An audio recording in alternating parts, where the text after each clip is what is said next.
All right, so we are focusing on the second issue, that was to train my neural network efficiently or minimizing my E in, and how can I do that?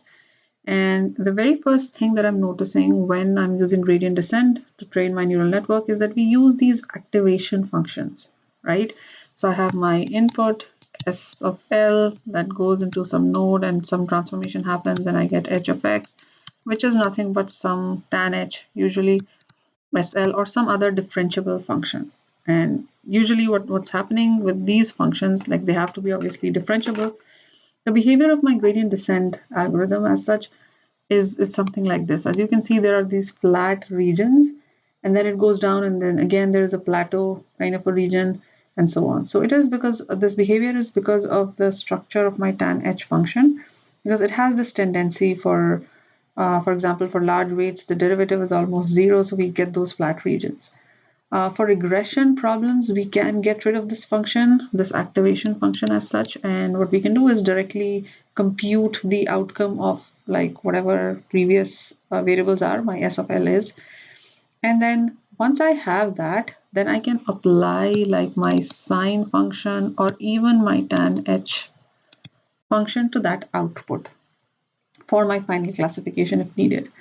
That simple enhancement or that simple change will make this gradient descent converge really fast, right? So we are going to look at similar enhancements in the gradient descent algorithm. One of the important enhancements here is the conjugate gradient, as you can see, and this improves the performance a lot, as is evident here. It converges, like goes down real fast as compared to the gradient descent. We will talk about it in the end.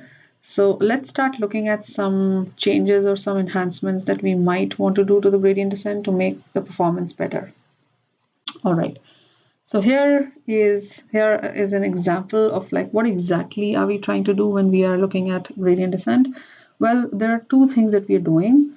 The first thing that we are trying to do in any iterative algorithm, including gradient descent, is the direction of the step. So direction, and this is negative of the gradient, if you remember, negative of the gradient. And the second thing is the step size, how big or small my step should be, right? And based on that, the convergence of my gradient descent depends on these two things. Now, with a fixed step size, we can have issues like these. So the first issue that we're looking at is that I have this surface, the error surface is like flat, and we need bigger steps to make my gradient descent come to the minimum faster, right? If my error surface is steep, then I need maybe smaller steps to come down as small as possible, essentially. So which one is a better one? Well, the solution is when we are far away, we want to take big steps, and when we approach like closer to the minimum, we want to take smaller steps. So a simple enhancement to my gradient descent algorithm is variable learning rate parameter. So what is this learning rate parameter? If you remember, the learning rate parameter is nothing but the step size, and we can have that as variable instead of, this is like the eta step size, and we can have it like variable instead of like a constant, as we can see in these two examples. Okay, so this is a simple enhancements to the gradient descent, having a variable learning rate, and let's see how gradient descent changes with that variable learning rate. And so here is the algorithm. Number one, start, and then like with any point, right? Take a step and then check if E in improves. Okay, then what it means is, let's say my eta was my original one. And so if my E in improves, that means I'm going in the right direction. And so I have to like change my step, vary it by, multiply it by some factor. And let's say that factor is denoted by beta, which is like 1.03, which means I'm doing a 3% increase in my original eta. So next what I'll do is so that's what I did, like take a bigger step. Take a bigger step because I'm going in the right direction. and I'm improving my E in, right? And now it could be something like this. Let's say this is the curve and I said, okay, I initialize, take a step, check E in is improving, I'll take a bigger step, right? And next again, I'll take a bigger step, but then maybe I ended up here, right? And I'm not obviously improving, my error got worse. So if you worsen, then you can backtrack or you can do some kind of reduction in your step size. So let me see. So if you worsen E in, then your eta should be multiplied by some factor alpha, which results in the reduction. So this alpha obviously has to be less than 1. For example, let's say 0.8. And usually in this algorithm, we are more aggressive on the reduction or the shrinkage part and like really lenient when we are taking bigger steps or like increasing the step size. And maybe like you can write, you may backtrack by being extremely aggressive, which means like alpha is really huge. So I went back here and then start taking smaller steps accordingly. And then backtrack if you shrunk a lot and vary your alpha accordingly. So you may even backtrack. So this in itself, the variable step size is an important enhancement to my gradient descent. It makes it like really effective in the sense that we are taking the exact steps that are making my final optimization problem improve. Okay, so this was one. The like other question that we might like come up with, that when ever since we started talking about this gradient descent, we've been talking about like taking this step, right? So why can't I go in a like not take the step and just like keep moving? Maybe like what gives you an idea of this is like keep moving until your error is improving and then just like stop when it like goes beyond this point. Can we do something like this? Well, if not exactly like this, yes, I would say yes, we can do something like this. That's known as gradient descent with line search, or it's also known as steepest descent. So there is no step size there. We need the direction and keep moving as long as E in goes down. Otherwise, stop. And of course, we're going to visualize that using a two-dimensional space. Of course, like perceptron can be d-dimensional and more complex. But the geometry of this is important to understand. Once we've done that, we are in a position to understand what's going on. Okay. So here is the geometry, as I said. And what we're doing is like these are contours of constant in sample error. We are aware of that, right? And we need to move in the direction negative to the gradient, and the gradient will like change the error in a maximum possible way. So that's the direction that changes the function the most. So the gradient should be like orthogonal to that contour. We know that as well. And we keep moving across the contours until we reach like this point here, whatever that is, right? And we see that like we cannot improve from here, so we move orthogonal to this original direction that was like tangent to the earlier one.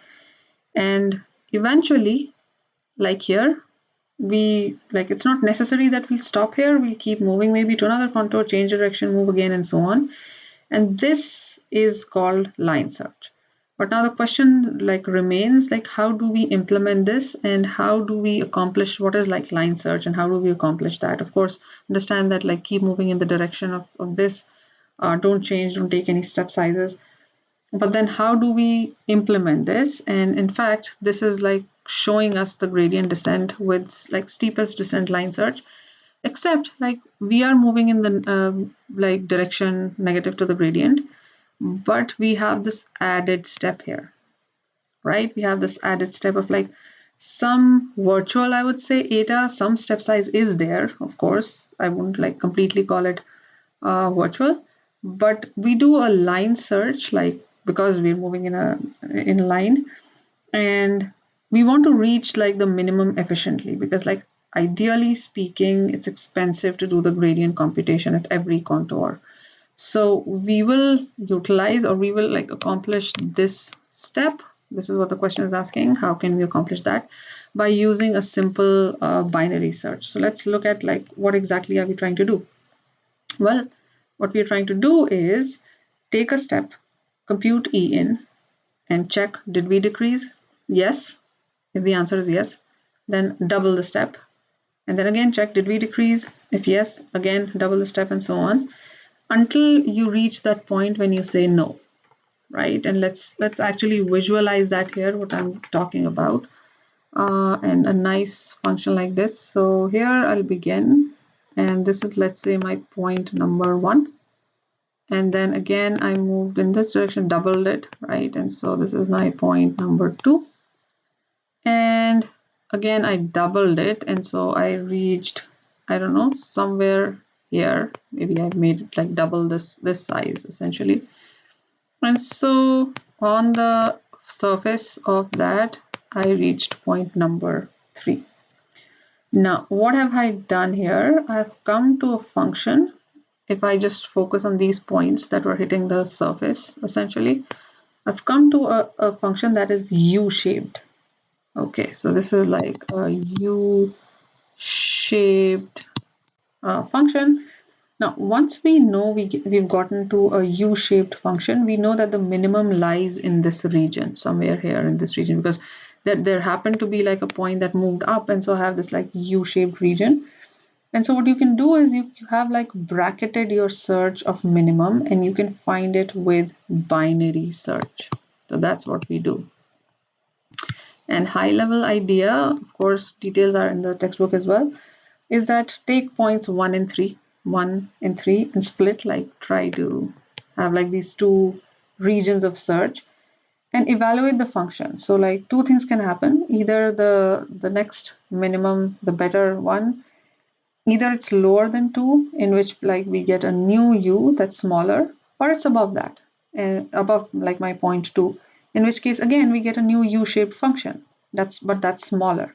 So every time we are doing a half, whatever function we are getting, right, is a new u-shaped smaller bracket every time we are doing half the range. So in practice, right, in practice, in like 5 to 10 function calls, you will get the minimum within some like tolerance of error within some epsilon, as we like to call it. And this is like binary line search. Of course, you'll repeat this multiple times, this line search, but it is very efficient. It's found to be extremely, extremely efficient. And sometimes we can just like improvise by fitting a quadratic curve to this like 1, 2, 3. When we have like a U-shaped function, why can't I just like directly go and fit a curve here, like some better quadratic U-shaped curve, depending on like how the points are. So what you can do is, again, like if this is my curve, this one, this top one, right?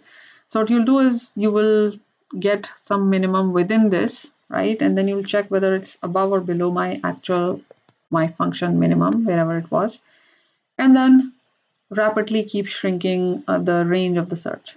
And so that makes it like really, really efficient. So this is what my line search is essentially. And how does it like, how do these like algorithms essentially behave? And this is like taken from the book itself. It's a summary of the improvement techniques of gradient descent, or in other words, comparison of the heuristics that we just like talked about. So the blue one is gradient descent, of course, then the stochastic gradient descent, the variable one that we saw when we were varying the eta, and then the steepest descent, which was the line search. Okay. And if you've noticed, we are looking at the optimization time and not like the iteration number that we've been doing until now. And also this points to the fact that for steepest descent, these like number of iterations are costlier than the other two, because we pick a direction and then do a line search to decide where to move. And so that's why it makes it more costlier in that sense. And overall, the stochastic gradient descent is better than like all of them when we are looking at the optimization time, even of the order like 10 to 1000. But when we are looking at like 50,000, this like does really, really well, the steepest descent that we just saw with the line search, right? And so like the winners here are stochastic gradient descent and steepest descent. These are the two winners that we have like in this comparison. And in both of the algorithms, you're picking a direction and moving, except that in stochastic gradient descent, you're moving in the direction negative of the gradient for some random data point xn, right? And you're taking small steps. Okay, what's happening in my steepest descent? Well, I'm in like moving in the direction of the gradient for E in, and how much to move. So in this one, negative of the gradient for E in, and how much to move is decided by my line search, and that line search can be made really, really efficient. There are ways to improve that line search. And so that makes this lift really, really efficient, especially when we are moving in this runtime, like 50,000 seconds plus. All right. So these were some of the variants of the gradient descent that can make it like really efficient. The last one that we're looking at is known as the conjugate gradient descent, and we begin by this like explanation. And that conjugate gradient descent, we'll compare it with the steepest descent one and see like which one performs better. But first, let's try to understand the basic idea of conjugate gradient minimization, as it's called. Now, if you're looking at this picture, and of course, I've taken it from the textbook directly. As the textbook says, conjugate gradient is a queen among optimization methods. What it does is, let's say we started moving, this is my initialization point, this is my optimal, and these are the contours of the constant E in, as always. What we are trying to do here is we don't want to like give away what we have done until now. So we have a direction in which we are moving, which is like my VT. So whenever I end a line search, right, in this direction, and because the error cannot be decreased by moving back or forth along this direction, so then the new gradient and this previous line search must be orthogonal, right? So maybe you write it down. So maybe the new gradient, so new gradient is orthogonal, right, to the previous line search direction, right? So previous line search direction, all right, which is here, right? And so what this means is that like we have accomplished something, like at least we are able to set one of the components of my gradient to 0, and that component is along the search direction, which is VT, so at least one. And now if the next search direction is the negative of the new gradient, right, then it will be orthogonal to the previous search direction, right? Because of this. All right. In like, so basically we are at a local minimum when this gradient is 0, and then we are setting one component to 0, like we were able to do that. And so that means we are like moving in the right direction. And then as we move along the next search direction, for example, the new negative gradient, the gradient will change and might not be perpendicular or orthogonal to the previous search direction, which we like accomplished after so much, like after that binary search and everything. So what the conjugate gradient algorithm will do is it chooses the next, like the other next step or next direction, so that the gradient along this direction will stay perpendicular to the previous direction. Let me show you. So here, instead of like getting that GT negative, I chose VT plus 1, right? And so that like this is called the conjugate direction. And after a line search along this direction, which is like VT plus 1 to minimize E in, you will have set two components of the gradient to 0. First, like the gradient that like remain perpendicular to the previous search direction, which is VT. Second, the gradient will be orthogonal to VT plus 1 because of the line search that we saw in the previous and here, right? Now, that's all good. Basically, what we're trying to say is that as long as my V and V, like VT and VT plus 1 are linearly independent, I have succeeded in setting the component of the gradient in two independent directions equal to 0, right? So if I continue using the same philosophy for the next step, can I move in a direction that keeps the gradient parallel to what it was before? But like again, when I step, is it perpendicular to my current direction and still remains perpendicular to the previous two? Well, that's the fundamental idea behind this conjugate gradient descent, to choose a direction so that as you move along that direction, right? The gradient doesn't change, or the dot product of the gradient with respect to the previous direction does not change. All right. So because this Vt plus 1 is conjugate to Vt, we can see how the gradient as we like move along Vt plus 1 remains orthogonal to the previous direction Vt, which is this. All right. So how does that, like all that math behind this conjugate gradient descent helps? Well, it definitely helps. It is more efficient as compared to the original gradient descent, because if the, like, imagine if the surface is quadratic, the error surface is quadratic, and we are getting closer and closer to the optimal faster, and other methods will start faltering, but conjugate gradient descent gets to the minimum efficiently.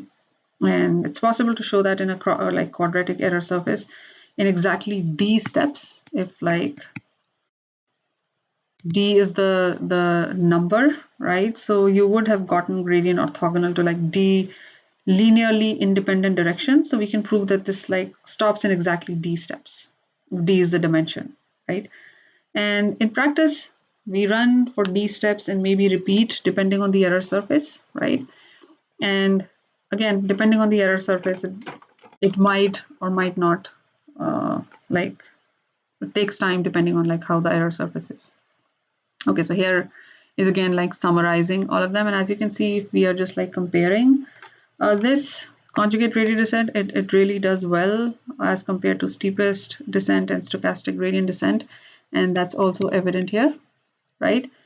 One of the challenges of conjugate gradient descent is we compute gradient and then do a line search if the data distribution is such that it's not easy to accomplish this sometimes, which is why stochastic gradient descent is so popular. It computes the gradient and makes the move. So that's like easier to implement in many situations. Sometimes second order methods like the Hessian can increase the efficiency even further. For example, in conjugate gradient descent, we can get to the optimal in just one step. So these were the entire spectrum of algorithms surrounding the efficiency of the like neural networks. We talked about how to deal with overfitting. We talked about how to improve gradient descent, like using these stochastic gradient descent, steepest descent, and conjugate gradient descent algorithms. With this, we end the discussion of neural networks. And thank you.